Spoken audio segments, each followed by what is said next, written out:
Bien. Bueno, profe. Bueno, entonces estábamos viendo la integral indefinida.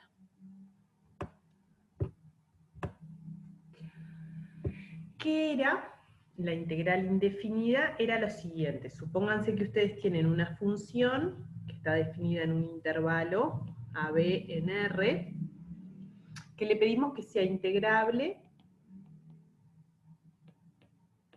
en el intervalo ax, cualquiera sea el x del intervalo AB. ¿Está bien?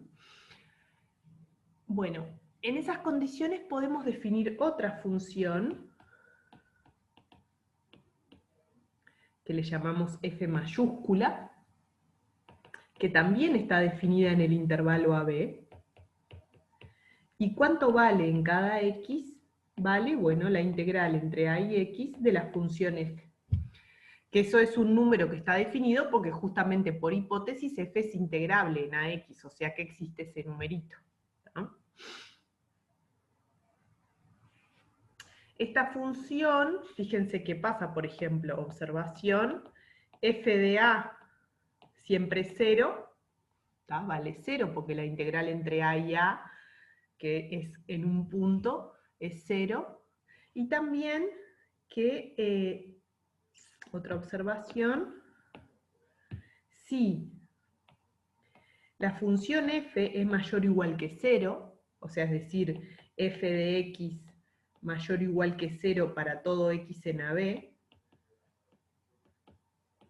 una función que es siempre positiva, entonces la función f es monótona creciente.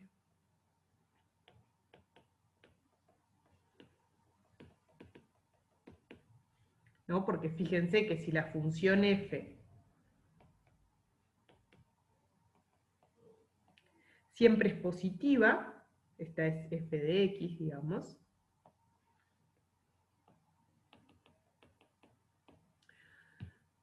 si yo considero dos puntos x menor que y, bueno, evidentemente f de x, que es esta área, es menor o igual que f de y, que es esa área más toda esta área. ¿Tá? Siempre, si la función es positiva, siempre las áreas son positivas. Entonces, cuando agrando el número, obtengo un área mayor, es decir, f de y mayor o igual que f de x, si y mayor o igual que x. Eso es que la función f mayúscula sea monótona creciente. ¿Está bien? Si la función f minúscula no es estrictamente positiva, eso ya no es cierto. Vamos a hacer una serie de ejemplos con dibujitos de f, comparando lo que es la gráfica de f con la Profe, gráfica. para un segundito, ¿podría subir un segundo antes?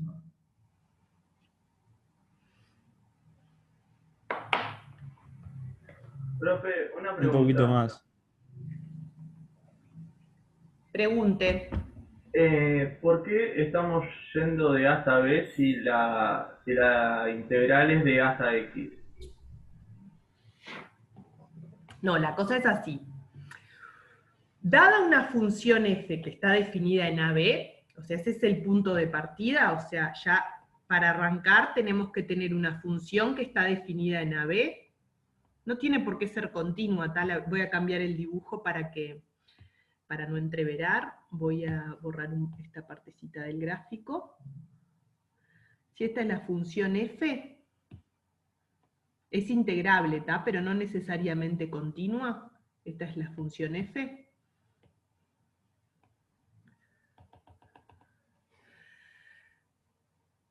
Partimos de eso, ¿tá? De una función que está definida en todo el intervalo AB. Y ahora construimos una nueva función, f mayúscula, que también está definida para todo x del intervalo AB. ¿Cuánto vale si yo tomo un x en el intervalo AB? Bueno, la integral entre a y x de la función f chica. En este caso tengo que calcular toda esta área. Pero eso para cada x del intervalo AB. Por ejemplo, f de b es la integral entre a y b de f, toda el área. Ahora sí entendí. Perdón. Claro, es una nueva función. Para cada x de AB le asignás el valor de f de x. ¿Qué mide? Mide el área bajo la curva de la función f minúscula en el intervalo ax. Y x lo vas moviendo en todo el intervalo. Bueno, gracias. Por eso es que f de a es 0, fíjate acá, f de a es 0, porque la integral entre a y a, es en un punto no hay área, abajo de un punto no hay área. Y también se verifica esta propiedad, que si f es positiva, entonces la función de área, la integral indefinida, es monótona creciente, pues siempre estoy sumando un área positiva.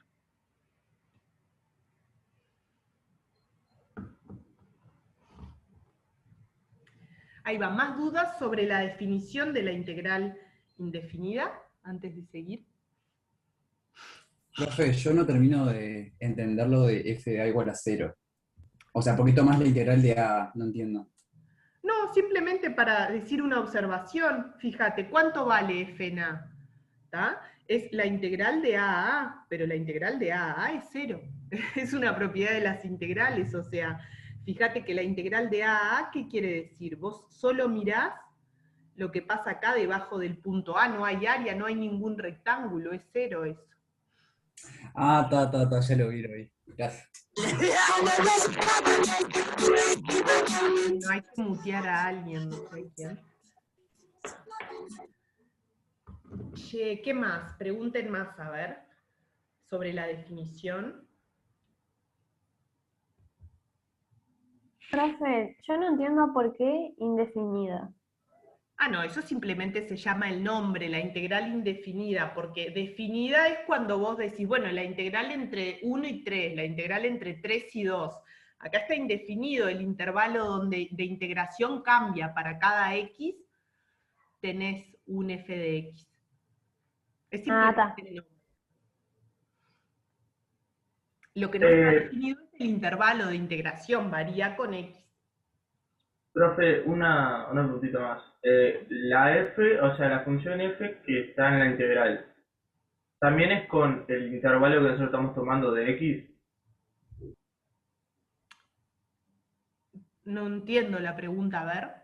Por ejemplo, nosotros tomamos el intervalo AB y tomamos que A es 1 y B es 5, por ejemplo. Sí. Y de X tomamos 3. Sí. Entonces, hago f de 3 y en la integral de 1 hasta 3 de f de 3 también. No, la integral de 1 a 3 de f. O sea, mirá, si vos tuvieras, como me estás diciendo, f definida del intervalo 1,3 en R, 1,5, perdón, era, ¿no? Sí. 1,5 en R, y querés hacer f de 3, esto es la integral entre 1 y 3 de f. ¿Qué quiere decir la integral entre 1 y 3? Que vos la función f que la tenías definida de 1 a 5, agarrás el 3, que está acá, y calculás esta área nomás. En vez de calcular todo el área bajo la curva, la calculás de 1 hasta 3. Ok. ¿Tá? Es eso, para cada x te vas fijando el área entre a y x, el área bajo la curva entre a y x.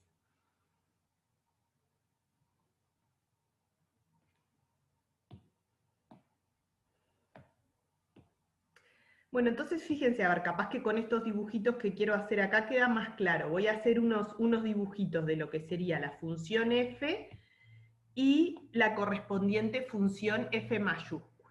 ¿Tá? Por ejemplo, bueno, si f, este fue el ejemplo que hicimos la clase anterior, ¿tá? F es una función escalonada,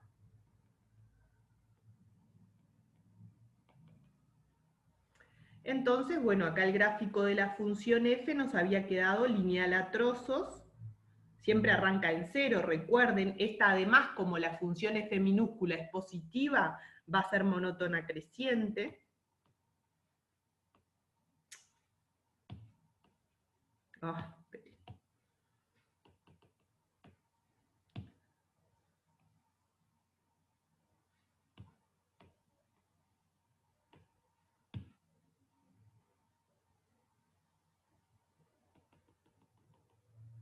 ¿Está bien? Dada esta función f, la función f mayúscula que le corresponde es esta. Fíjense, acá esta función es discontinua y esta es continua, cosa que ya habíamos visto en la clase pasada. ¿Tá? Para este ejemplo hicimos el cálculo explícito y todo, de la fórmula de la función f grande. Después, por ejemplo, si la función ya no es toda positiva, supongamos que la función, por ejemplo, es así.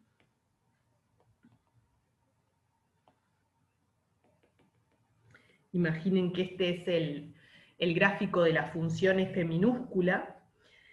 Entonces, la función f mayúscula, fíjense, de A a B, ¿qué le pasa? Empieza en 0, como siempre, empieza a crecer, hasta que llega un momento, que es este punto, el punto C.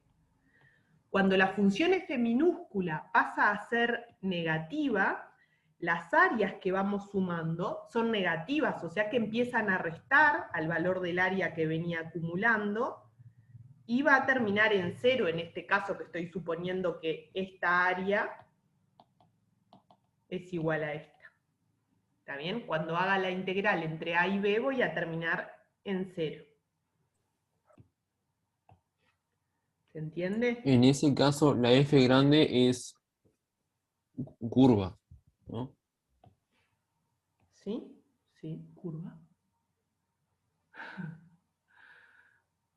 Vos fijate, me estoy imaginando que con lo que decís curva querés decir que no es lineal, o sea que no es una recta. ¿Tá? Claro. Para que sea una recta, vos fíjate la cuenta que hicimos la clase pasada. Si la función es constante, ¿tá? Entonces la integral indefinida crece linealmente, o sea, es una recta. Pero como en este caso la función acá, esta que estamos considerando, no es constante ni constante a trozos, por eso lo dibujo curvo. ¿Entendés? Porque vos fíjate, ¿cuál es la propiedad que tiene una recta?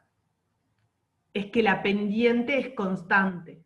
¿Tá? La pendiente, o sea, la derivada, que todavía no hemos hablado, pero tal vez tenés una noción de lo que es, la derivada es constante.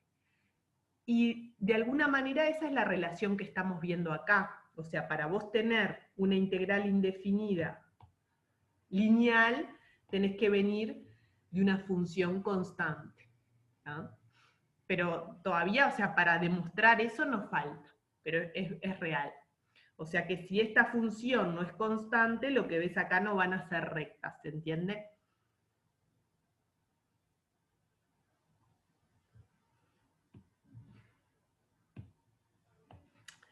Bueno, por ejemplo, si la función f, en lugar de ser como esta aquí, cambia de signo también, pero digamos que el área, esta es mucho más grande, ¿tá? Entonces, ¿qué va a pasar con el correspondiente gráfico de la función f mayúscula? Es que va a empezar a crecer, cuando llega a este punto C, empiezo a restar, o sea que empiezo a decrecer, pero voy a terminar con un valor negativo. ¿Por qué voy a terminar con un valor negativo? Porque esta área que está debajo del eje X es mayor que esta. Entonces cuando haga la integral total en todo el intervalo, que es f de b, otra observación que hay que hacer es que f grande de b es la integral entre a y b de f, o sea, la integral total. Por eso es que este valor es negativo. Este valor, para este ejemplo, es negativo, porque esta área de acá es mayor que esta. ¿Entienden?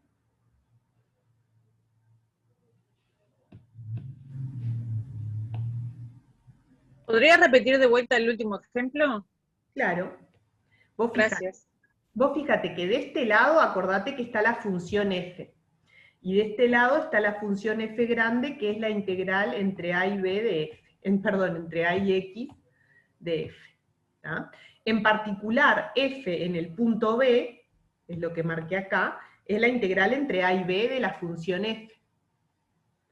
Pero vos fíjate qué pasa con la integral entre a y b de la función f. Tenés que sumar esta área más esta área, pero esta área, acordate que las que están por debajo del eje de las X cuentan negativo. O sea que está sumando un número positivo más un número negativo de módulo más grande. O sea que es menor a 0. Por eso es que f en B es menor a 0. F grande en B es menor a 0 en este ejemplo. F de B menor estricto que 0.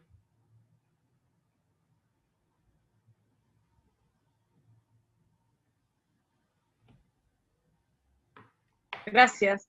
De nada. Fíjense, acá, ustedes miren cómo quedó este gráfico. Empieza a crecer, tiene un máximo relativo en este punto, empieza a decrecer. Tal vez ustedes recuerden del liceo, los máximos, ¿tá? O los mínimos de las funciones relativos se corresponden con ceros de la derivada. ¿Tá? De nuevo, vuelvo a hablar de la derivada sin definirla, nos falta un poco todavía para hablar de eso, pero si lo recuerdan del liceo, la relación que hay entre estas funciones es esta. Esta es la derivada de esta. ¿Tá? Fíjense, derivada positiva, la función crece. Derivada 0, máximo relativo. Derivada negativa, la función decrece. ¿Tá? Para que les vaya haciendo un ruido ahí, no quiere decir que hayamos hablado de la derivada, ni que tengan que saber demostrar nada de esto. ¿Tá? Por ahora estamos con la continuidad. ¿Tá? Entonces, si no hay más preguntas sobre este gráfico, a ver, lo voy a poner así, a ver si entran todas. Si no hay más preguntas sobre este esquema acá, me paso a la continuidad de la integral indefinida.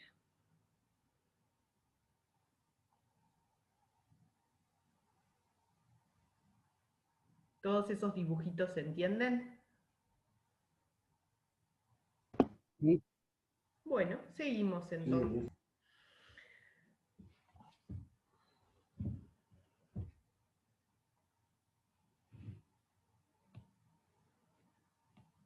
Entonces, queremos probar el siguiente teorema.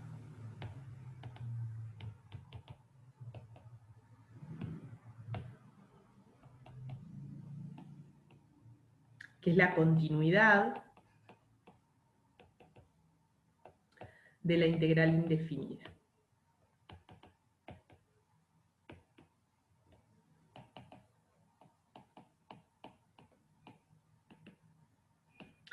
Que dice justamente que la función f mayúscula es continua en todo el intervalo. Por más de que a la función f minúscula no lo sea solamente integrable, ¿tá? Puede ser que la función f minúscula no sea continua y sin embargo la función f mayúscula gana esta propiedad de continuidad, ¿tá? Entonces, dice así, f de a b en r integrable en ax para todo x de AB. Entonces, la función f grande de x, que es la integral entre a y x de f para todo x de AB, es continua en el intervalo AB.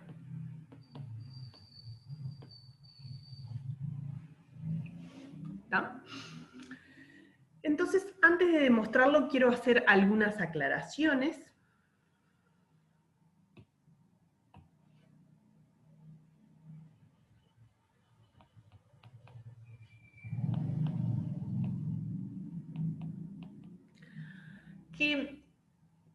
¿Ven algo raro acá?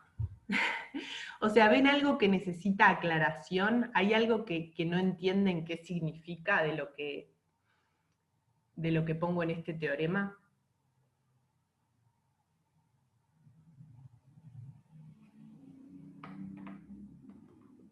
Y no sabemos si f es continuo o no.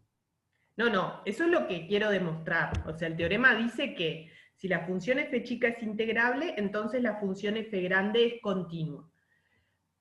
En todo el intervalo cerrado AB. Pero si f chiquita no es integrable tipo de x a b, ¿cómo va a ser hasta ahí? No, pará, escúchame, esto es la hipótesis.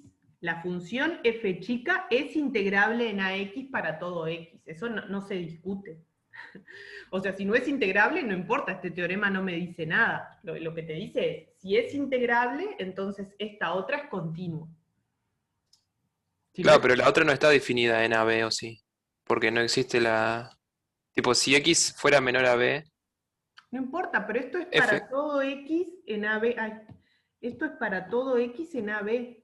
Tampoco te dice nada. Si x es menor a A, no dice nada el teorema. Profe, si f es integrable en ax para todo x en AB, Sí, ¿es lo mismo que decir que f es integrable en AB? no. Si no lo hubiera, si no le hubiera puesto f integrable en AB. Pero si es para todo x en AB, Bueno, en el caso de que X sea igual a B, ahí sí. Implica que es integrable en AB, pero lo que no es cierto es el recíproco. Puede ser la función integrable en AB sin ser integrable en cada subintervalo, ¿entendés? más o menos. Profe, Sí. ¿no tendrías que aclarar que en realidad no te importa si f chica es continua o no en el intervalo?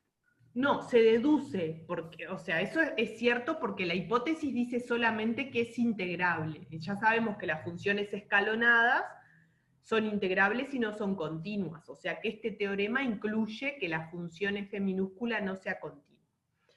Pero no importa, yo no iba por ahí. Lo que quería aclarar es, fíjense que nosotros la continuidad la definimos para funciones definidas en un entorno de un punto. O sea, no sabemos qué quiere decir que la función f grande sea continua en un intervalo cerrado, porque en el extremo del intervalo no sabemos qué hacer, ¿entienden? O sea, lo que quería aclarar era esto, es que... Aclaración. Se definió función continua en un punto P para funciones definidas en un entorno de P. Profe, yo estoy como los compañeros. No entiendo, porque una función integrable puede ser integrable, pero es a trozos. ¿Y qué pasa? Si tengo una función a trozos que es integrable, no puedo decir que después todo lo otro vaya a ser continuo. No, sí podés, es lo que dice este teorema. El teorema te dice, si esta función es integrable, que puede ser a trozos, porque por ejemplo una función escalonada está definida por trozos y es integrable en cualquier subintervalo, ¿tá? Entonces la función esta grande es continua, lo vamos a probar, ¿tá? Y ya, ok. ¿tá? Y ahora les explico por qué, ya lo explicamos la clase pasada, pero es por el tema de que por más que la función f minúscula sea continua, cuando vos te movés un poquito estás agregando un área muy finita, un área de un rectángulo muy finito, entonces eso es chico también. Entonces eso da la continuidad de la función de área. La función de área no precisa que la función a la cual le estás calculando el área bajo la curva sea continua. La función de área es continua igual, eso es lo que dice este teorema. Vos agarrame una función cualquiera, lo único que le pido es que sea integrable, no me metas la función de Dirichlet. Agarrame una función integrable. Bueno, la función de área, ¿qué quiere decir la función de área? Es que para cada x calcular el área bajo la curva de la función integrable, esa función queda siempre continua, independientemente de si la función f minúscula es continua. Esa es la gracia de este teorema, es decir, la función de área gana regularidad. Es más regular, más continua, más suave que f. Profe, Sí. en ese caso, para demostrar tipo que es continua en AB, se tienen que cumplir tres cosas, ¿verdad? Tiene que ser continua para todos los puntos entre A y B, y después el límite por izquierda tiene que ser f de A, y el límite por derecha de B tiene Esa que es la ser f de B. aclaración que iba a hacer, que se cumplió. La definición de función continua se definió para funciones definidas en un entorno del punto. Entonces no sabríamos qué significa que esta función es continua en el punto A. ¿tá? Entonces, f es continua en A, que es un extremo del intervalo,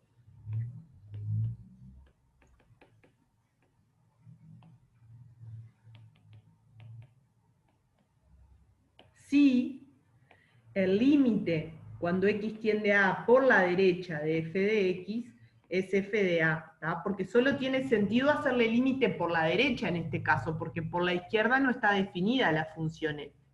Y lo mismo, es continua en B, f es continua en B, si el límite cuando x tiende a B por la izquierda de f de x es f de B. ¿Tá? A B por la izquierda le tenemos que tender por la misma razón.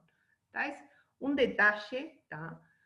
Pero no quería dejar de decirlo porque la definición que nosotros dimos para la continuidad era si la función estaba definida en todo un entorno del punto P.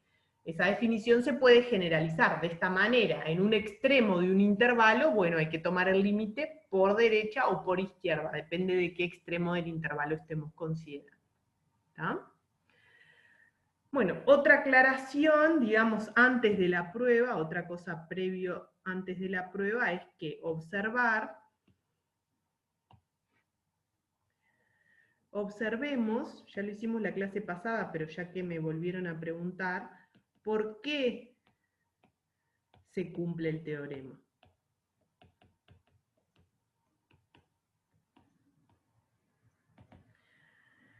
Simplemente por eso que les decía, si ustedes tienen una función que es discontinua,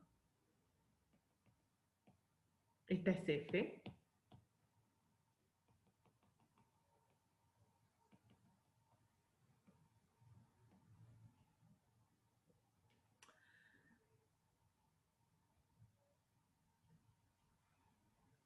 para ver la continuidad, la función en este punto C, o sea, la función f en este punto C es discontinua. ¿Tá? Pero ¿por qué la función de área es continua? Porque la función de área lo que va calculando en cada punto es esta área, después si ahora me fijo en este punto es esa que dibujé más esta otra, todo así. ¿Qué pasa cuando llego al punto C? Bueno, por izquierda vengo midiendo toda esta área. Y ahora si me fijo por derecha, pero muy cerquita del punto C, que es lo que me interesa para saber si la función es continua en el punto C, voy a tener que medir esta área. Pero ¿puedo repetir? Porque se trabó justo en el momento. Sí, se trabó justo hablando.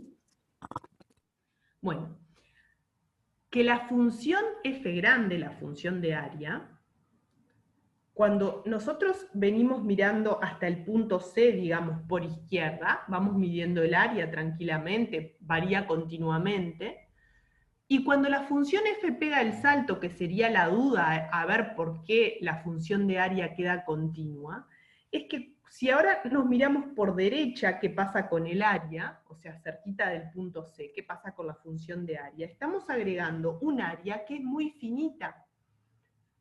Entonces, esa área, independientemente de la altura de f, porque la altura de f obviamente está acotada por algo que tiende a cero. ¿Qué quiere decir? Que para puntos muy cerquita de C, el área va a estar muy cerquita de la integral entre A y C de f. ¿Tá? Porque le estoy agregando un área muy pequeña, independientemente de que la función f pegue un salto, porque el salto que pega es finito, es acotado.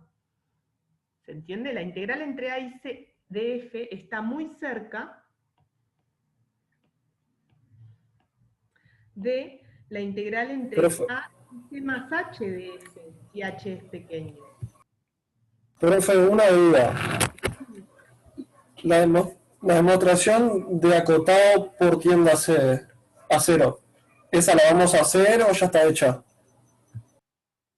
No recuerdo si la hice en clase, es muy fácil, si quieren la hacemos después, o es un ejercicio capaz del práctico, ¿no te sale? No, yo la entiendo, pero no sé si podemos usarla en el práctico. Sí, por supuesto, pueden usarla, igual yo lo demuestro, ahora si me hacen acordar al final de la clase se los demuestro. ¿Tá? Dale, gracias. Esta es la razón, pero vamos a demostrarlo. Ahora hacemos la demostración formal, a ver si se convencen de que la función esta de área es continua. Pero la razón es esa, que no importa que la f chica dé un salto. Vos cuando estás midiendo el área, el salto en el área va a ser muy chiquito, porque si la base del rectángulo es muy chiquita, el área que estás agregando es muy chiquita. ¿Entienden eso? Ahora sí. En el clase pasado no había entendido mucho, pero ahora sí. Bárbaro, vamos a hacer la demostración entonces. Una consulta, profe. ¿H es toda la altura de C o es el tramo entre la gráfica que está separado nomás? H, fíjate lo que dice.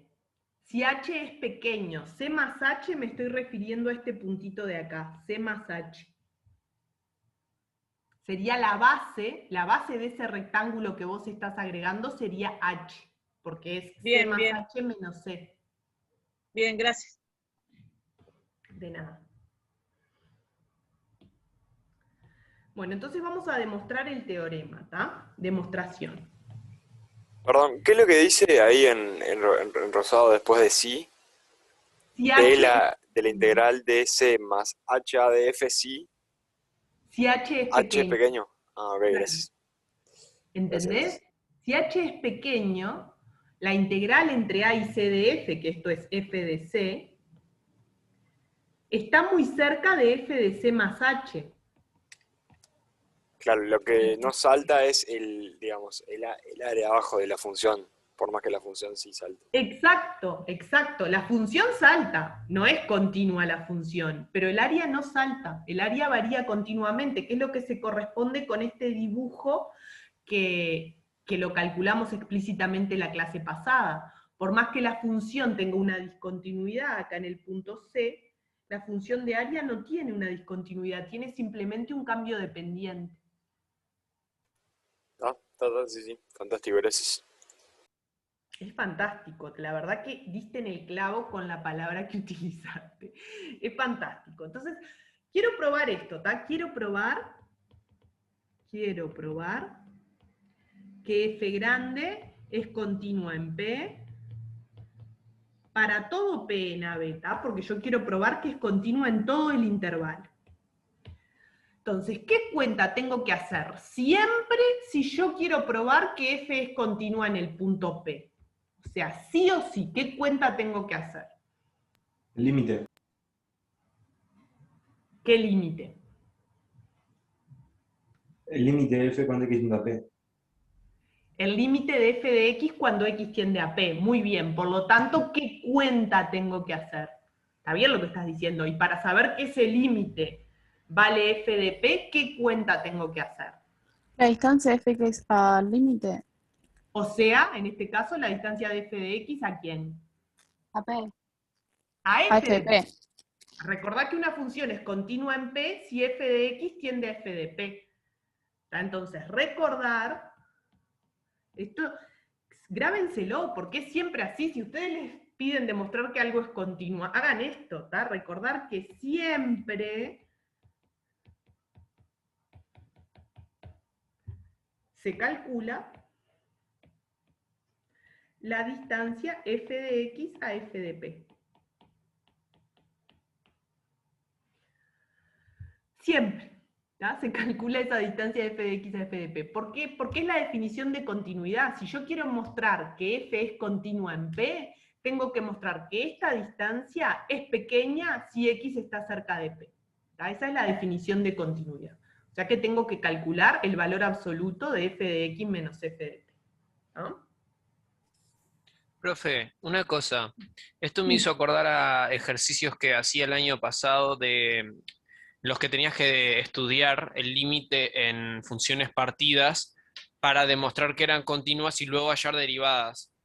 ¿Eso también puede ser una opción en algún ejercicio que planteen después? Excepto la parte de derivadas, sí, para funciones partidas. Si vos Sí, querés claro, estudio lo que pasa en el límite y si coinciden los dos, por izquierda y por derecha, está bien. Perfecto, sí, sí, sí. Está. Bien, gracias. Bueno, Pero fíjense, ¿qué es f de x menos f de p? Hagamos la cuenta. F de x menos f de p, esto es la integral entre a y x de la f menos la integral entre a y p de la f. Simplemente por definición. F de x menos f de p, f mayúscula, vale la integral entre a y x de f menos la integral entre a y p de f. Profe, ahí cuando puso los valores absolutos, no le faltó poner menos Después epsilon. tomo valor absoluto. Fíjate que yo quiero calcular el valor absoluto de esto. Bueno, calculo esto y después le tomo valor absoluto, no pasa nada. ¿Está?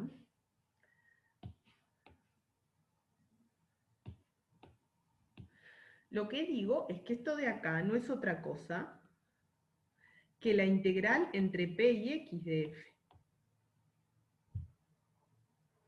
¿Está bien? Porque fíjense por qué. Esto es la integral entre p y x de f. Imagínense que acá tengo a, o sea que la posición relativa entre a, p y x es esta. A, p y x.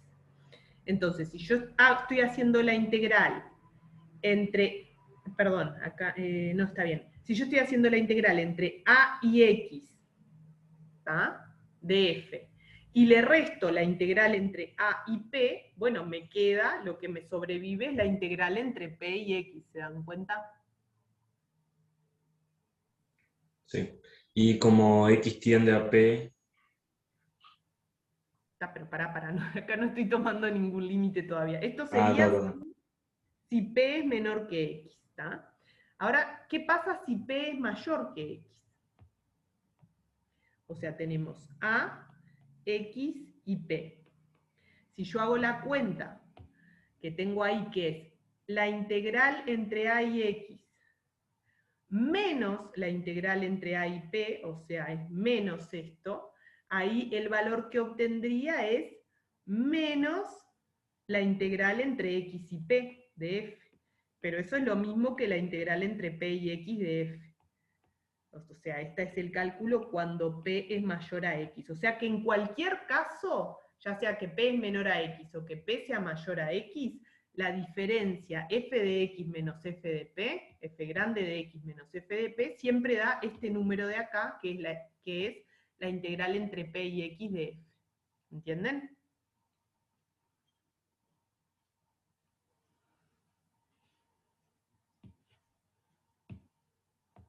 Bueno, entonces, sigo con esa cuenta acá. F de x menos f de p me dio, entonces, la integral entre p y x de la función f. ¿Tá? Ahora recuerden ustedes algo, ¿tá?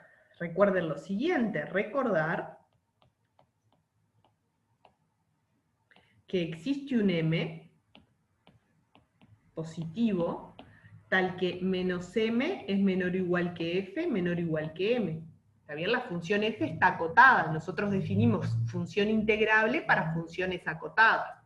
O sea que la función f está acotada entre menos m y m. ¿Está? ¿Esto por qué me importa? Porque entonces, ¿está? Por monotonía de la integral, yo tengo que la integral entre p y x de menos m es menor o igual que la integral entre p y x de f, y menor o igual que la integral entre p y x de m. ¿Está? Esto es por monotonía. Una pregunta. ¿Qué es m? O sea, ¿de dónde salió? No entendí. M es una cota para la función f. Vos acordate que cuando, para la definición de la integral de una función, considerábamos funciones acotadas. Sí. Es la cota de la función. Vos fíjate que te estoy diciendo que acá está m, acá está menos m, y por acá anda la función f. Está, genial. Gracias, profe. Entre menos m y m. Eso es parte de la definición de función integrable. Recuerden que nosotros definíamos una función integrable para funciones acotadas, ¿tá? Porque si teníamos que tomar el supremo de todas las escalonadas, que para que exista precisábamos que la función fuera acotada. ¿Tá? Bueno, ahora, si f está siempre por encima de menos... Profe, Faltó un más. ¿En dónde? O unos paréntesis. No sé. Veo un signo de menos ahí. Menos M. Claro. ¿Por qué la integral de menos m? Menos M. Ahí va, ahí va. Acordate que si f es menor o igual que g, la integral de f es menor o igual que la integral de g. Es eso lo que estoy usando, monotonía de la integral. ¿Se acuerdan de eso? Es una de las propiedades de la integral, es monótona. Si una función Sí. Bien. Bueno, pero ¿cuánto vale la integral entre p y x de menos m?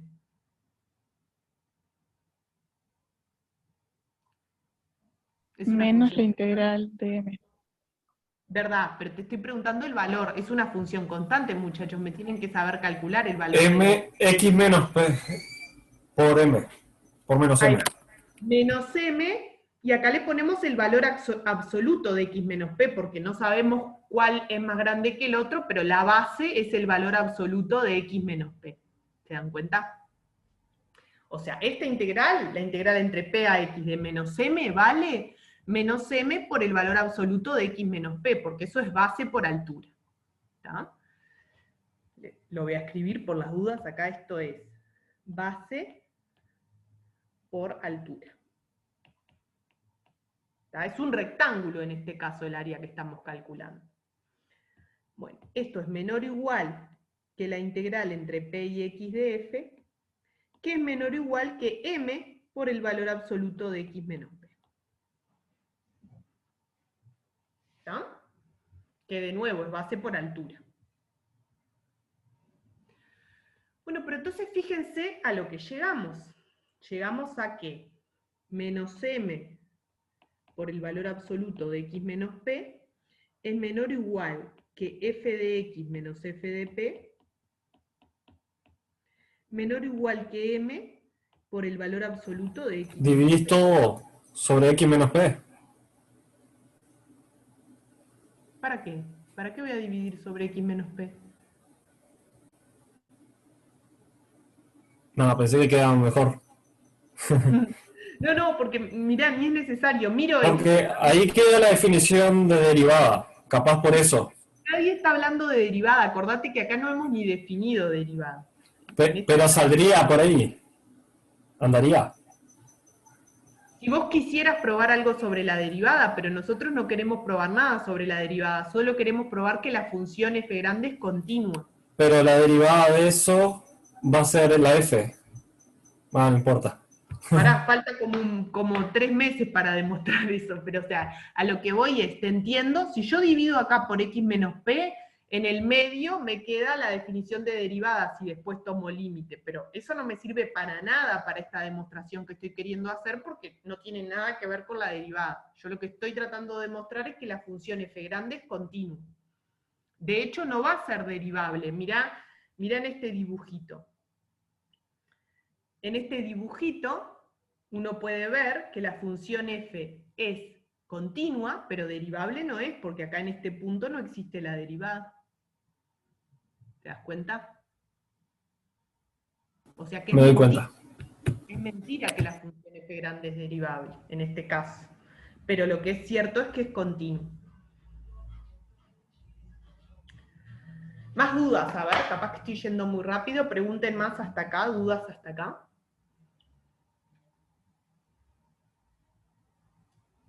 Una pregunta, ¿cuándo dijiste que M era constante? Y porque es un número. Existe un número al que M es menor o igual que F, menor o igual que M. Eso es decir que F está acotada. Sí, está, dale, gracias. Más dudas.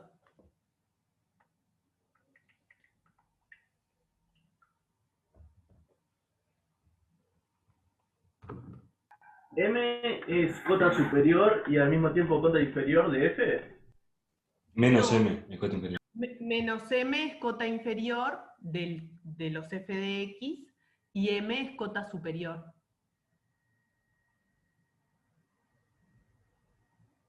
Ok. Bueno. Miren a lo que llegamos. ¿Por qué es súper trascendente? A ver, lo voy a remarcar esto acá. ¿Por qué es súper trascendente esta cadena de desigualdades? Porque recuerden lo que nosotros estamos intentando demostrar. Es la continuidad de f en el punto P, de f mayúscula. Es decir, si x está cerca de P, f de x está cerca de f de P. ¿Verdad? Sí. Bueno, pero acá se ve clarísimo que se verifica eso, que si x está cerca de P, entonces f de x está cerca de f de P. ¿Está bien? ¿Por qué? Porque tenemos el factor x menos p acá y x menos p acá. O sea que si esto es pequeño, esto va a ser menor o igual que epsilon y mayor o igual que menos epsilon. O sea, ahora se los escribo, pero digamos, con esta cadena de desigualdades ya les tendría que romper los ojos que probamos la continuidad de f mayúscula en p. Porque la continuidad de f mayúscula es, si x está cerca de p, entonces f de x está cerca de f de p. ¿Está bien? Entonces, lo escribo, dado epsilon positivo,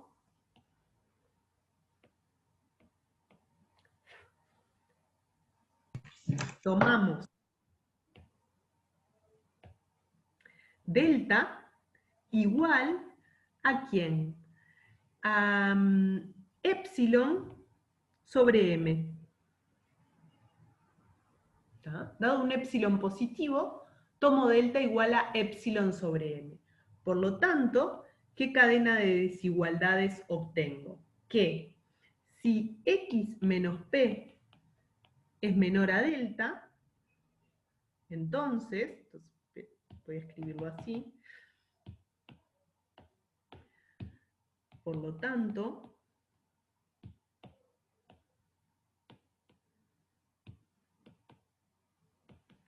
si x menos p es menor a delta, ¿qué obtenemos? Obtenemos que menos epsilon es menor o igual que menos m por x menos p, menor o igual que f de x menos f de p, menor o igual que m por x menos p, menor o igual a epsilon.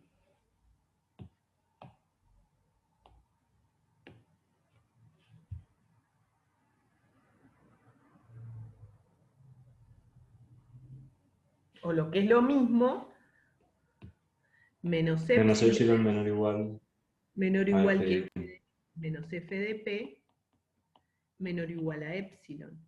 O lo que es lo mismo, valor absoluto de f de x menos f de p, menor o igual a epsilon. Profe, ¿de dónde salió el x menos p menor a delta? No es que salió, es que lo que digo, si se verifica esto, imagínate que se verifica que x menos p es menor a delta. Entonces pasa esto, ¿eso estás de acuerdo? Estoy de acuerdo. Si se verificara eso, tenemos esta cadena de desigualdades. Pero ¿qué pasa? Vos fíjate cuál es la definición de continuidad.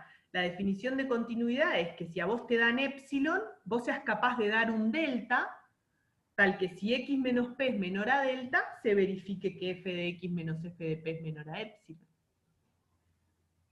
Genial. Yo no entendí por qué pusiste los epsilon ahí en el tercer renglón. ¿Estos acá? Sí. Está, justamente, ¿yo qué es lo que quiero probar? Que esto de acá se cumple, es decir, que f de x menos f de p es menor o igual a epsilon, si x menos p es menor a delta. Eso es lo que yo quiero probar porque estoy tratando de probar la continuidad de la función f en el punto p. ¿Eso estás de acuerdo? Sí. Está. Entonces, como yo ya tenía, vos imagínate, olvídate de los epsilon por ahora en el tercer renglón, que es lo que me estás preguntando por qué los puse. Yo ya tenía esta cadena de desigualdades, ¿verdad? Sí. Está.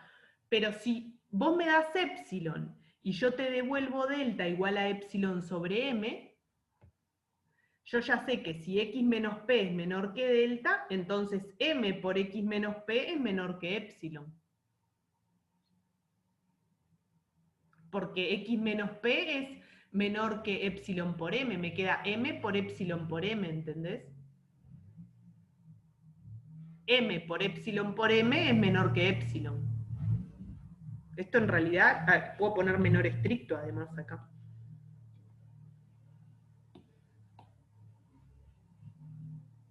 ¿Entendés? Vos me das epsilon, yo te devuelvo delta igual epsilon sobre m. Bueno, si x menos p es menor que epsilon sobre m, m por x menos p es menor que epsilon. ¿Entendés? Sí, es como que pasás el m para el otro lado. Sí, sí, sí. Y ahí creo que lo entendí mejor. Y en esta desigualdad acá, como el menos m es negativo, cuando lo paso para el otro lado se me da vuelta la desigualdad, ¿tá? Porque cuando vos multiplicás por un número negativo, las desigualdades se dan vuelta. Por eso es que menos m por x menos p es mayor a menos epsilon.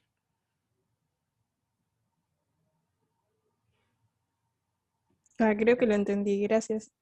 De nada. Estamos, ya está, ¿entienden? En este momento terminé la demostración. ¿Por qué? Porque dado epsilon, encontré delta. Eso es exactamente lo que hay que hacer para demostrar que una función es continua. Que si te dan epsilon, vos puedas devolver un delta.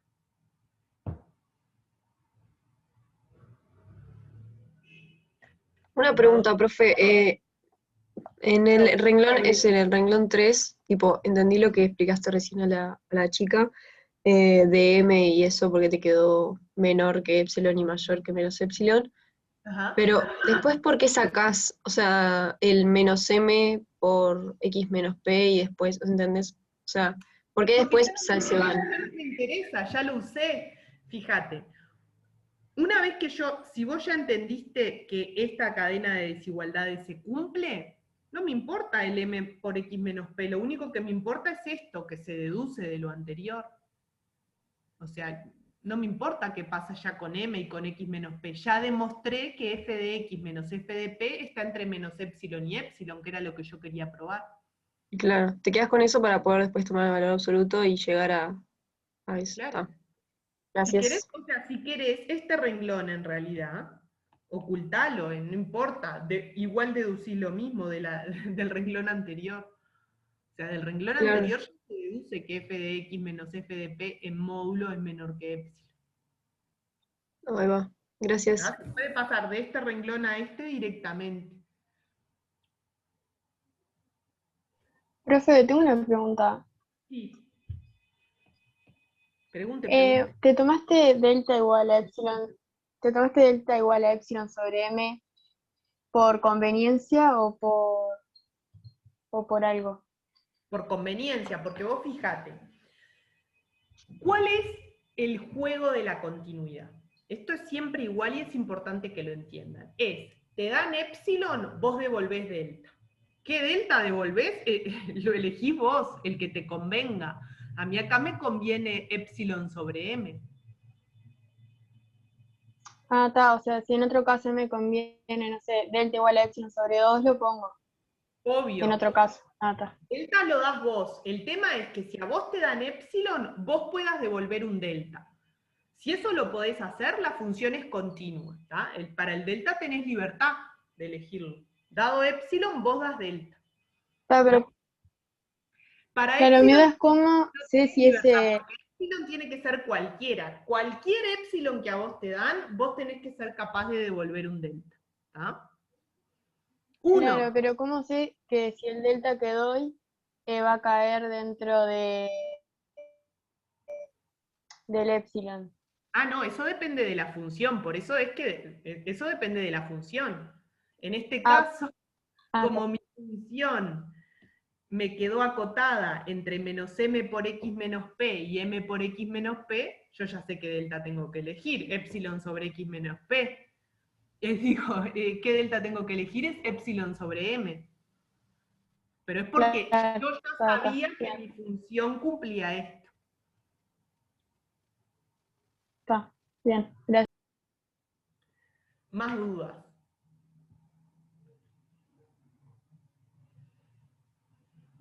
Profe, a mí me quedó duda un poco más arriba que dijiste, esto nos tiene que, o sea, les tiene que hacer ruido, eso, el cuadro Bien, azul. claro. ¿Te animás a explicarlo Claro. otra vez o algo? Porque no me quedó claro. Perfecto, está re bien esa pregunta. ¿Qué pasa? Vos fijate. Porque no hay que perder de vista lo que uno está haciendo. ¿Tá? ¿Qué es lo que uno está haciendo? Probando la continuidad de la función f mayúscula. ¿Qué es moralmente la continuidad de la función f mayúscula? Esto es algo que también siempre tienen que tener en la cabeza, más allá de los epsilon y delta, que son las cosas técnicas, es qué significa que una función varía continuamente. Bueno, significa que si el x se mueve poco, el f de x se mueve poco. O sea, eso es variar continuamente. Si vos estás varío poco x, varía poco f de x. Si variando poco x, los valores de f son muy diferentes, eso no es la continuidad. Entonces, cuando uno mira esta desigualdad que está acá en celeste, ¿tá? ¿Qué veo yo? Que la diferencia entre f de x y f de p, ¿tá? Justamente depende de la diferencia entre x y p. Y eso es la continuidad. O sea, siempre que vos tengas una desigualdad de esta forma, la función es continua, porque si x y p están cerca, te está diciendo que estos también están cerca. ¿Entendés?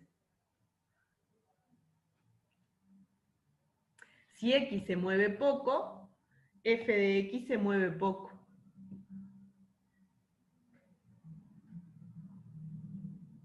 ¿Sí o no? Sí, ahora sí, estaba escribiendo todo. Está, me quedó claro.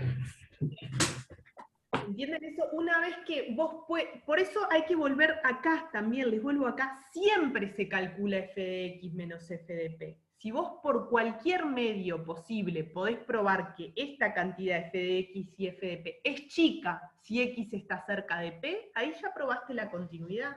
Y fue exactamente lo que hicimos acá, probamos que esta cantidad es chica cuando x está cerca de p. Obviamente lejos de p no tenemos ni idea.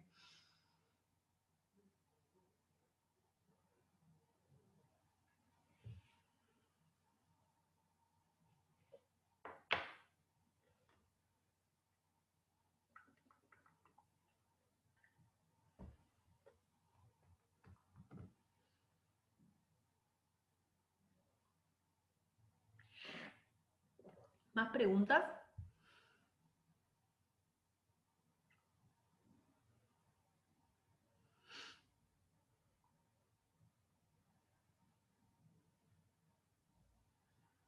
Bueno, entonces acabamos de probarlo, o sea, esto intuitivo que hablábamos acá de que el área, o sea, por más que la función f chica pegue un salto, el área varía continuamente, porque estamos agregando un rectángulo bien finito, lo acabamos de probar bien formalmente, porque dado epsilon les di delta. ¿Tá?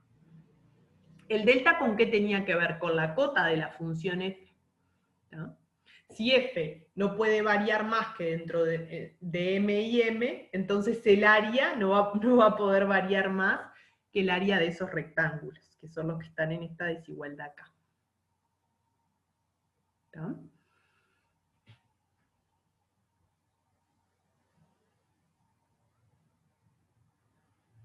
Bueno, seguimos un poquito más.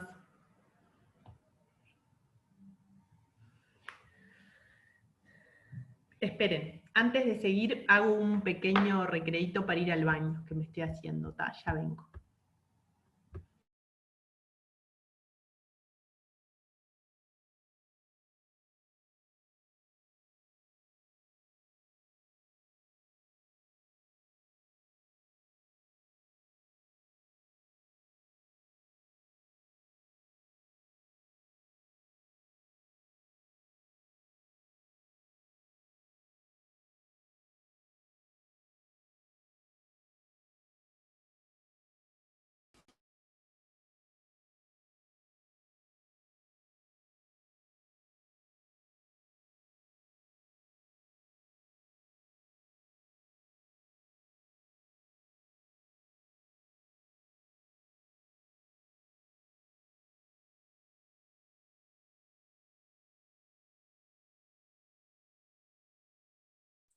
Pray for Renzo.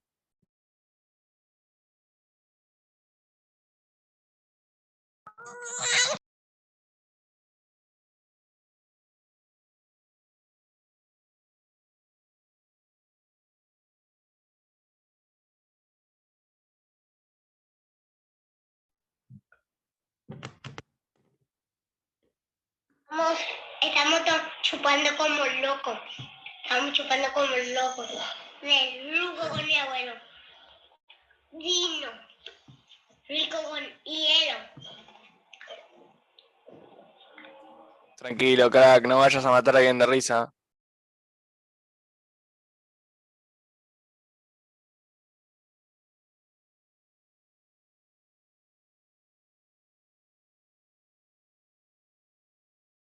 Bueno, volví.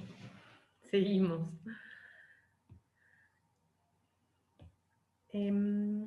Bueno, vamos a agarrar para acá. En la demostración anterior,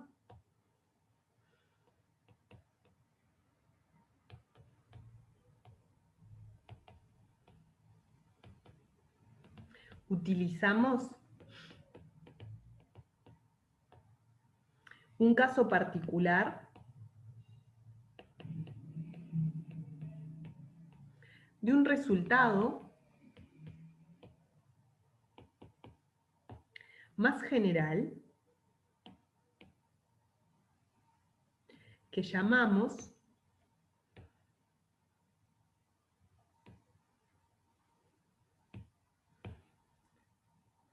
teorema del sándwich.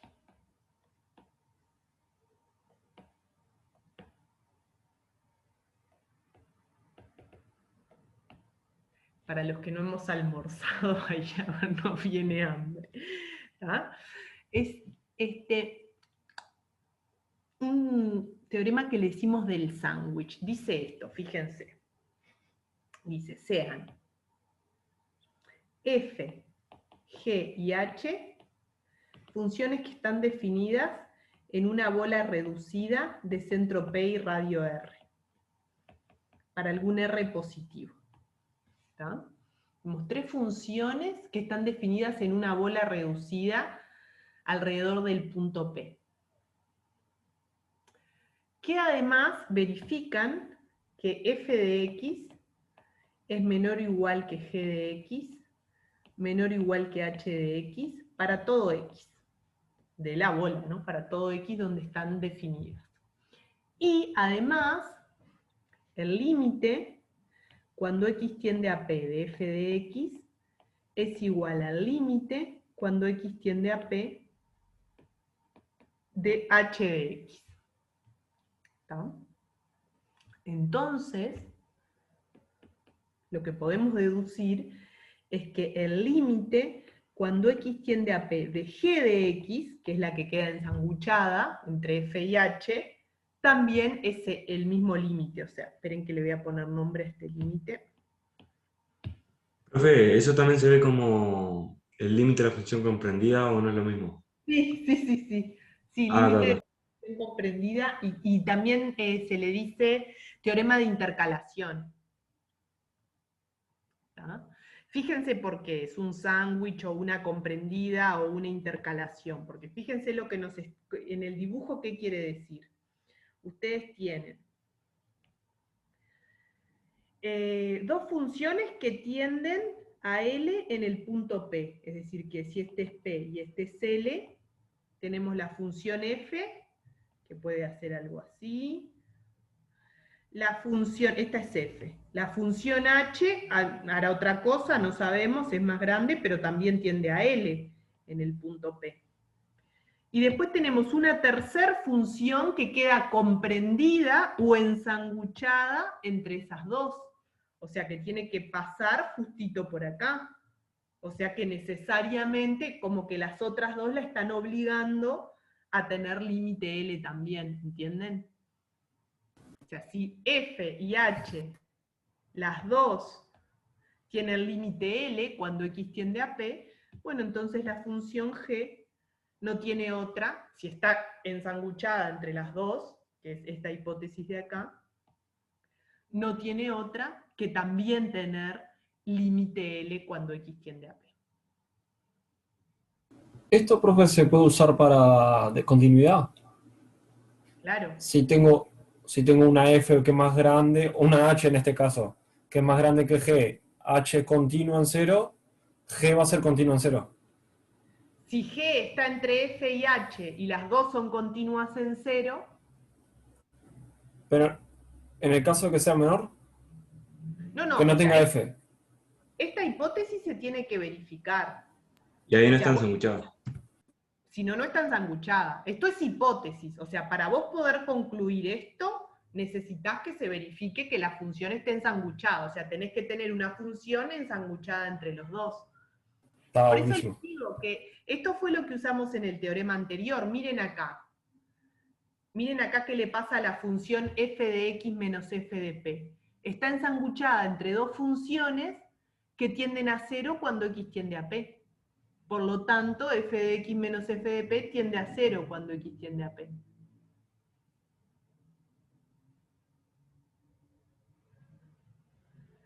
¿Está? Pero esto pasa en Profe, general. ¿qué sería R en el gráfico? Es un entornito del punto P. El R minúscula esto es P más R y esto es P menos R. Simplemente para decir que las funciones están definidas en un entorno del punto P para que tenga sentido hablar del límite, ¿está? Nada más. Gracias. ¿Más dudas sobre el enunciado antes de demostrarlo?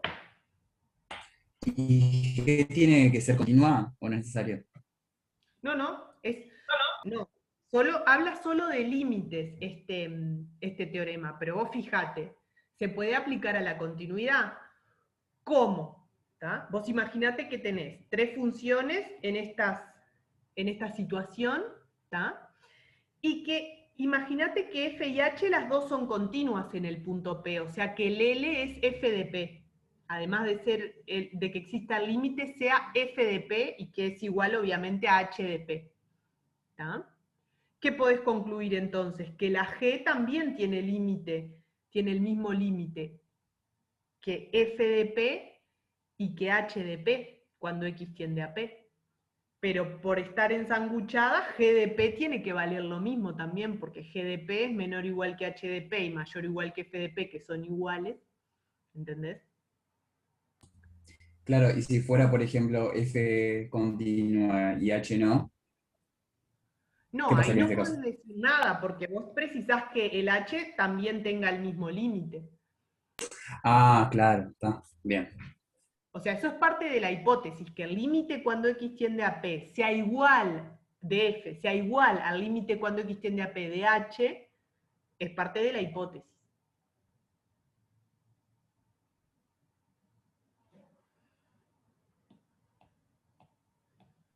O sea, O sea, como te pide que estén en el entorno reducido, le pongo no corolario, importa que es si... algo que se deduce de este teorema, antes de demostrarlo. ¿Qué se deduce de este teorema? Corolario. Ahora sí tenemos F, G y H que estén definidas en P, ¿tá? Para hablar de la continuidad en P vamos a poner que está definida en toda la bola, ¿tá? Pero con las mismas hipótesis.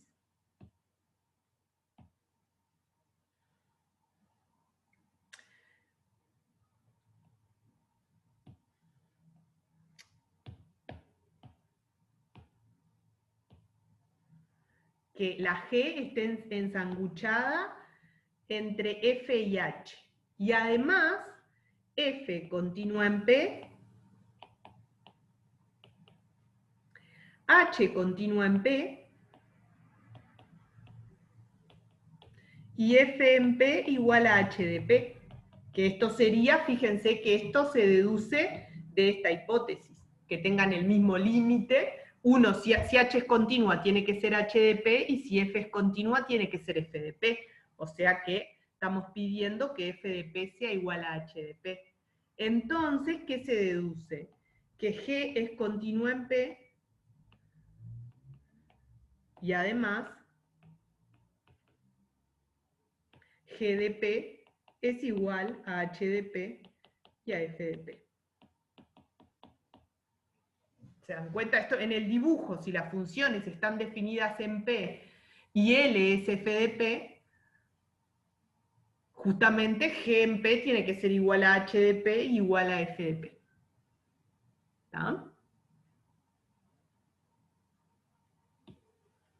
A ver, ¿más dudas sobre el enunciado?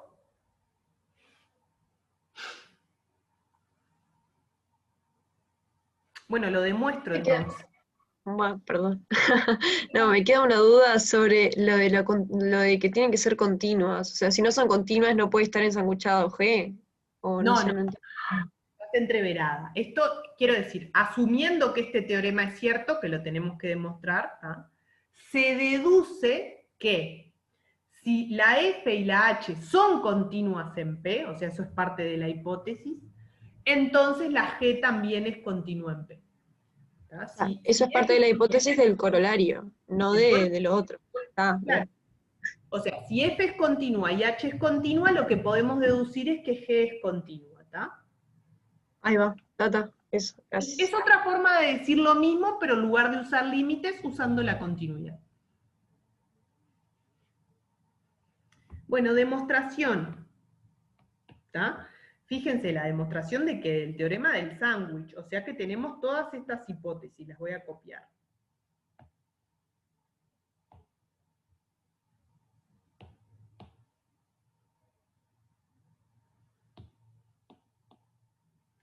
Tenemos todas estas hipótesis y queremos demostrar esto. Queremos demostrar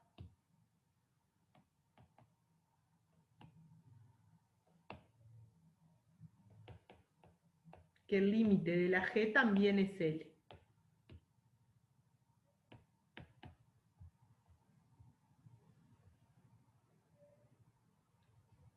¿Están de acuerdo?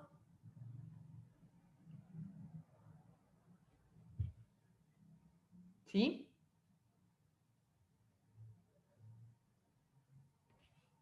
Hola, Sí. están. Bueno, entonces, ¿qué cuenta tengo que hacer? ¿Qué cuenta tengo que G hacer de si yo X lo que menos quiero probar L. es que el límite cuando X tiende a P de G de X es L? G de X menos L. Perfecto. Hay que hacer la cuenta G de X menos L, o valor absoluto de G de X menos L. Pero vamos a utilizar así G de X menos L y después le tomamos valor absoluto, como en el teorema anterior. ¿Qué sabemos de G de X menos L? Que es menor o igual que H de X menos L y que es mayor o igual que F de X menos L. Simplemente restar L a todos los miembros de la desigualdad. ¿Tá? F de X menos L es menor o igual que G de X menos L, menor o igual que H de X menos L. Pero ¿qué pasa? H de X menos L ya sabemos que es chico por hipótesis si X está cerca de P. Y lo mismo F de X menos L.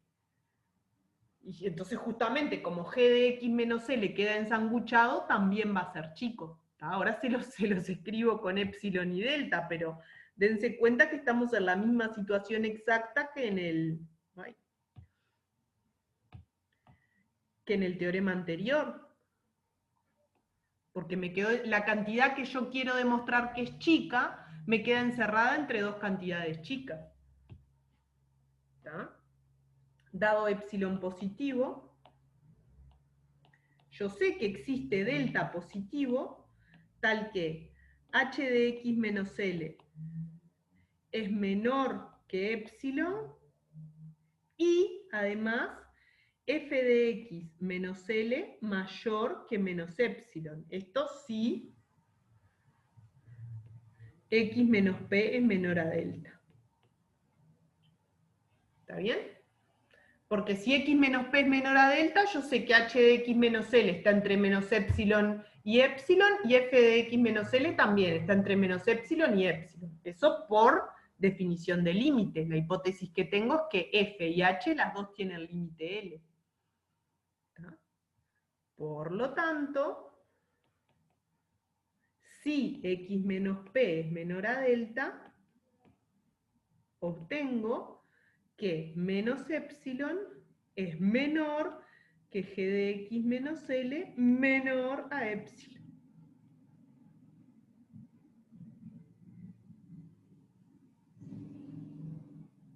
Y eso es justamente que el límite de g de x sea L. Es decir, entonces, el límite cuando x tiende a P de g de x es L. Y esto es lo que nosotros queríamos demostrar.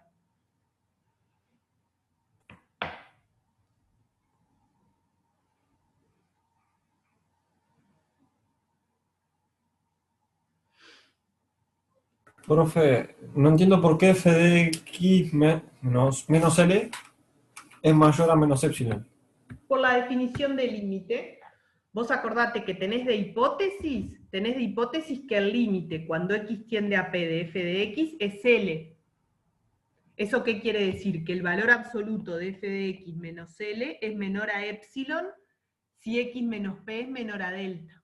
Pero que el valor absoluto de f de x menos L sea menor a epsilon es que menos epsilon sea menor que f de x menos L menor que epsilon.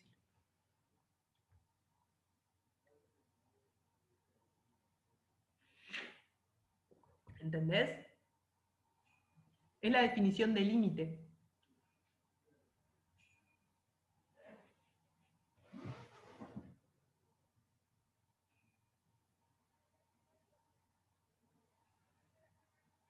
Sí, entiendo. Profe, ¿qué delta elegiste en este caso? ¿Cómo? ¿Qué delta elegiste en este caso? Ah, ¿qué delta elegí? Muy buena pregunta. Fíjate, por hipótesis que el límite de f de x tiende a L y el h de x tiende a L, dado epsilon, yo sé que existe un delta para f y un delta para h. Un delta 1 y un delta 2. ¿Qué delta me tomo? El mínimo entre delta 1 y delta 2.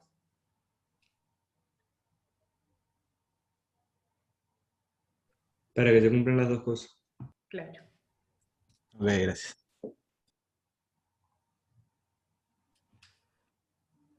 Fíjate que no necesito escribirlo eso. ¿Por qué? Porque yo lo que pongo es, dado epsilon, existe un delta que se cumplen las dos cosas. Es verdad eso que estoy poniendo, ¿está? De hecho, si vos lo querés desarrollar más, y que está perfecto, pones, bueno, ¿qué delta? El mínimo entre el delta que sirve para h y el que sirve para f. Pero no deja de ser cierto que dado epsilon existe un delta que sirve para las dos.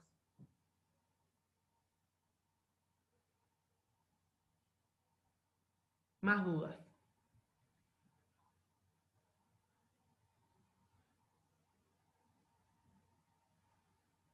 Les hago un comentario más, entonces, sobre esto. O sea, ¿para qué sirve, digamos? ¿Cómo se usa, ta? Bueno, como lo vimos en el teorema anterior, porque puede ser más fácil estudiar el límite de f y h, o sea, esos pueden ser fáciles, como en el teorema anterior, fíjense que f y h era m por x menos p, era una función lineal. Entonces esos límites son fáciles, y queríamos saber el del medio, que era f grande de x menos f grande de p, ese no sabíamos mucho. Entonces, si vos, una función que le querés estudiar el límite, pero que es media complicada, la podés encerrar entre dos funciones que entendés, entonces podés estudiar el límite de la que te quedó ensanguchada. ¿Entienden? Así es como se usa. La que vos querés estudiar, que es complicada, la ensanguchás entre dos que conocés. Y eso de ensanguchar, tipo, si yo quiero estudiar el límite en un punto, entonces la función esa me tiene que quedar ensanguchada entre otras dos, tipo, alrededor de ese punto. No importa que esté en todo el intervalo. Todo esto es local, porque los límites son una cuestión local. Siempre es alrededor de un punto. O sea, vos estudias el límite cuando x tiende a un punto. Entonces, todo esto se tiene que dar alrededor de ese punto. Entonces, si la función g después de, o sea, cuando sale de ese entorno, ponele que crece y se va por arriba de h, no me importa. No pasa nada, sirve igual, está perfecto lo que estás diciendo. Si después la función g hace así, no me importa, porque yo solo estoy estudiando, como dice acá, en alguna bola alrededor de P. Viste que acá dice para algún R positivo. Genial, gracias. De nada.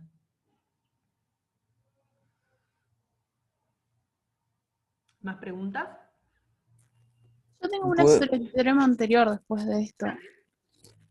¿Por qué dijimos que, o sea, porque claro, o sea, menos m, x menos p y mx menos p deben de tender al mismo, o sea, del mismo límite, tender al mismo número en A. ¿Por qué tendían a 0 que tú dijiste tendían a 0? Ah, esto vos fijate, esta cantidad, ya le voy a marcar acá con verde. M por X menos P, ¿tá? Tiende a 0 cuando X tiende a P, ¿viste? Porque el límite de X menos P cuando X tiende a P es 0, porque la función es continua, es P menos P tiende a F de P, ¿entendés? Ah, ahora sí. ¿A cuánto Gracias. tiende X menos P cuando X tiende a P? A 0, lo mismo esto tiende a 0 también. ¿Cuál es la conclusión? Que entonces esto tiende a 0. Y eso es lo que queríamos probar, que F de X menos F de P tendía a 0.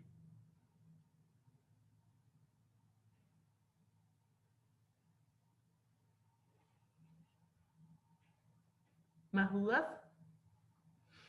No entendí mucho lo del sándwich. O sea, tengo una función en la que no entiendo cómo se calcula el límite. La puedo ensanguchar en dos, que sí sé cómo se hace y le calculo el límite a esas dos. Claro. Ah, ya. Entonces, si esas dos, mirá cómo es la hipótesis, si esas dos tienen el mismo límite, bueno, entonces la ensanguchada está obligada a tener el mismo límite también. Así es. Entonces sacás conclusiones de la que no sabías a partir de dos que sabías. Pero para eso no tenés que probar primero que están ensanguchadas. ¿Cómo haces eso? Obvio, eso es la hipótesis. Eso es la hipótesis. Si se verifica que está ensanguchada, entonces sacás conclusiones sobre la función. ¿Cómo se aplica? Un ejemplo es el teorema anterior. Vos fíjate que en el teorema anterior yo quería saber esto, pero sabía que estaba ensanguchada esa función. Lo sabía porque es cuestión de cálculo de áreas, porque la función f estaba acotada entre menos m y m. O sea que el área estaba entre las áreas gordas de esos dos rectángulos. Ah, dale, gracias. Eso depende del caso, o sea, la cosa del teorema del sándwich es, te permite sacar información sobre una función que no conoces a partir de otras dos que sí. Bueno, pero las dos que sí, o sea, tenés que tener que verificar la hipótesis, obviamente.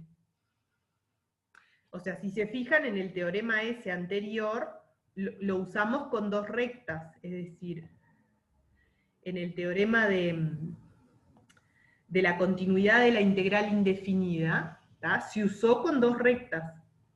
F y H eran dos rectas. Esta es M por el valor absoluto de X menos P, y esta es menos M por el valor absoluto de X menos P. ¿Tá? Este es P.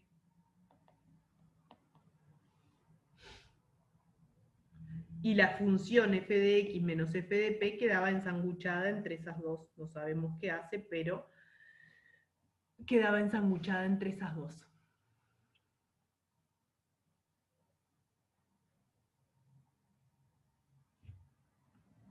Bueno, ¿qué les quiero? Les quiero decir una cosa, dejar como ejercicio entonces, ejercicio para ustedes, demostrar el corolario. Usando el teorema, ¿no? Usando el teo del sándwich. O sea, que usando lo que saben para límites, demuestren el resultado sobre la continuidad. ¿Tá? Profe, una consulta. Sí. ¿En el parcial hay que escribir con lapicera? No. Bueno, en el parcial hay una pregunta que es de escribir. Está en formulario, o sea, se abre un cuadro para escribir con el teclado, esa es una posibilidad. Y la otra posibilidad, que es escribirlo en papel y subir la foto, lo escribís con lápiz, con lapicera, con lo que quieras, pero te tenés que fijar que se vea la foto, obviamente. Si a mí me viene una foto que no se ve nada, ni lo miro. Es como un Entiendo. ¿Pero hay que mandarte sí o sí foto de lo que hicimos en el cuaderno o es solamente eso? No hay que mandar sí o sí, se puede escribir con el teclado, se les va a abrir un cuadro de diálogo. La pregunta de desarrollo, que es una sola, dice, ¿qué? Y para contestar tenés un cuadro. Ahí podés escribir con el teclado o podés mandar la foto. Ah, bien. Y de todos los temas va a ser una de desarrollo nomás, o sea, un tema solo para desarrollar. Hay solo una pregunta de desarrollo. En el parcial también. O sea, de todas las preguntas, son 15 preguntas que hay de verdadero o falso, respuesta corta y múltiple opción, y una sola de desarrollo. ¿Se puede usar pasos de demostraciones distintos a los que dimos en clase? Sí. Obvio, escúchame.